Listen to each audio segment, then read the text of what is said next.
Hello guys, for today's video, i-share ko sa inyo paano ako magkilay. Yan guys, nakikita niyo ba yung kilay ko? Paano ko ginagawa yung kilay na yan? Hindi natin kailangan pahirapan yung sarili natin na magkilay. Yung simpleng eyeliner lang, yung pencil eyeliner, okay na yon. Yun lang yung ginagamit ko. At pwede na tayo magkilay ng ganito. Yung hindi naman magmumukhang sobrang OA, pero yan, di ba? At kung gusto nyo malaman kung paano ko ginagawa tong kilay ko, panoorin nyo tong video na to guys. Ito na nga guys, bali ang ginawa ko lang dyan ay ano ko lang yung pinaka guhit ng kilay ko, sinundan ko lang, para ka lang nagdo-drawing guys. Yan, drawing ka muna tapos saka mo siya lagyan ng shading sa gitna. Yan, shade mo lang siya. Huwag masyadong diinan yung pagkakalapat nung pinaka pencil eyeliner. Tapos saka mo siya i-brush para mag-blend na siya dun sa buhok ng kilay mo. Tapos yan, sa kabila naman, yan, gumuhit lang din ulit ako ng kasukat lang dun sa kilay ko. Tapos, yan, nung nakapag-guhit na ako ng shape niya, saka ako naman nilagyan ulit, nag-shade lang ulit ako sa gitna. Bali, madahan-dahan lang, mababaw lang ang pagkakahawak ko, huwag masyadong madiin para hindi masyadong makapal yung mailagay natin. Tapos yan na nga, tapos saka natin siya i-brush para mag-blend. Yan, kita nyo ba oh, 'di ba? Oh, instant kilay na yan, guys. Bali ang tatandaan nyo lang, guys, huwag kayong magdidiin ng hawak or huwag nyong didiinan yung paglalagay. Para kayo nagdo-drawing, para kayo nagso-shade, nagko-color lang. Tapos yan, i-brush nyo lang siya para yung pinaka nilagay nyo ay mag-blend dun sa pinaka buhok natin. Tapos ayan na nga, guys, oh. I-check nyo lang kung pantay na. And then yan, syempre, hindi naman pwedeng kilay lang yung gagawin natin sa mukha natin. Para naman medyo mukha tayong bata-bata ang tingnan, lagyan natin ng, ayan, lip tint lang yung nilagay ko dyan guys, sa pisngi ko, tsaka nilagyan ko na rin yung ilong ko para magmukhang, kunwari, tisay tayo dyan. O, diba?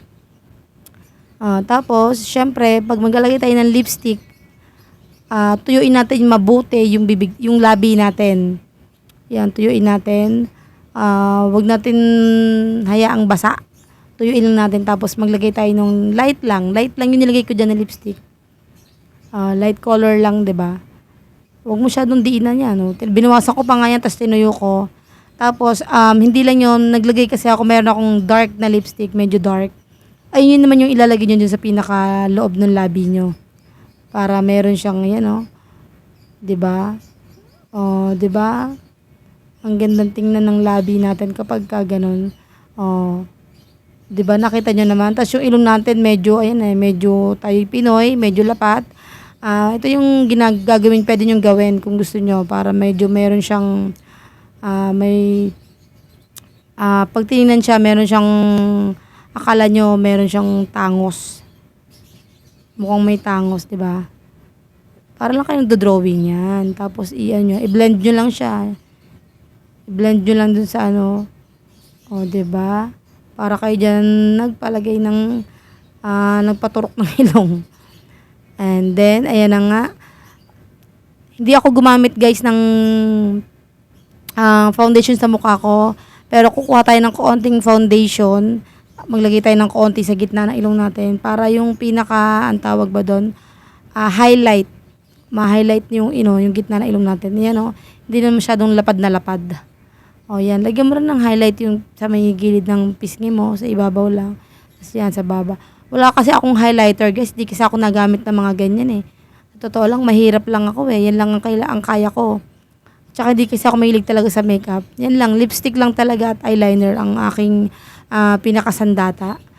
Tapos yung buhok ko guys, bali, wala pa nga akong ligo dyan. Nilagyan ko lang yan ng parang keratin. Kaya medyo ganyan bumagsak lang yun. Tapos ito nga pala guys, yan, bago makalimutan. Yung kilay naman para maging talagang plakadong-plakado, yan. Lagyan nyo ng konting, ang nilagay ko dyan ay konting foundation yan. Konting-konti lang para lang medyo umano yung ilalim ng kilay natin. O, 'di ba?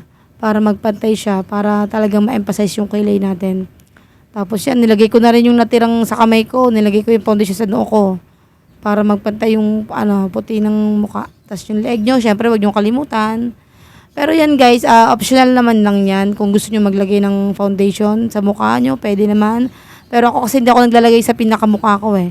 Yan, naglagay lang ako sa may leg para pumantay yung kulay. And then, ayan na nga yung buhok ko. Nakita nyo naman, wavy siya pero bagsak naman kasi nilagyan natin siya ng keratin. Ang gawin nyo lang guys para magkaroon siya ng volume na medyo curly.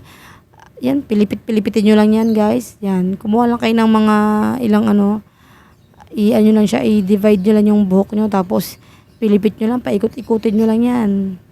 Yan, paikot-ikutin nyo kagaya ng papaikot sa inyo ng mga boyfriend, asawa nyo, charot.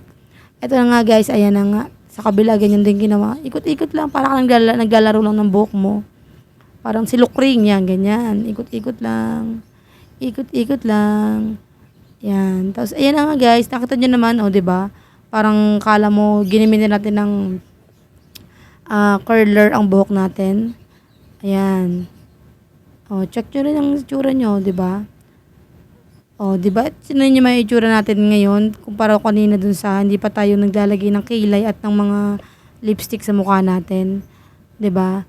Kahit pa paano naman nagkaroon tayo ng pagbabago. Ayun yung ginamit ko guys. Yan, pencil eyeliner, tsaka lipstick lang. Wala tayong ibang kailangan gawin. And then, kasi ako, medyo gusto ko dito, oily yung face ko eh.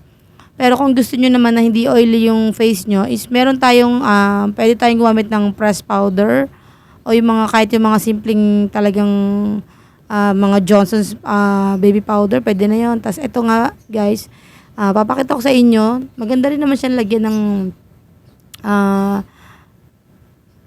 pressed powder, yung face powder, pressed powder yan. Nilagyan ko lang para maset lang yung ano natin. Kasi alam nyo guys, mas tumatagal yung nilagyan natin sa kilay natin kapag nasiset ng mga powder. Ayan. Tapos kung gusto niyo yung labi nyo maging matte, ayan, lagyan nyo na rin ng lip ng ano yan, ng powder din yan. O, diba? O, di nawala na yung ating pagka-oiliness. O, yan lang. Kaya yung mga gusto niyo yung simple lang maging maayos naman yung itsura natin sa camera pag tayo magba-vlog, magre-record. Ayan lang guys. Wala akong masyadong ginagamit sa mukha ko. Eyeliner lang talaga tsaka lipstick. O yun, maligo ka lang. Yan, okay na yun. Ako nga wala pang ligo dyan eh. Ayan, kung gusto mo naman na medyo may pwede kang maglagay ng cap, magsombrero ka. O, diba? Habang magre-recording ka, ganyan. Kung ang kakantahin mo, medyo ayan, yan, pwede ka maglagay ng sombrero. O, kung gusto mo naman medyo pa girly, yan, pwede ka maglagay ng salamin. O, diba, mga rock and roll, o, yan, boyish. O, yan. Yan lang guys, yan lang naman mga ginagawa ko guys kapag hindi naman tayo celebrity na kailangan natin magpaganda ng bonggang-bongga at wala na tayo igaganda. Okay na yan guys. Bale, yan lang guys. Share ko lang sa inyo. And thank you for watching.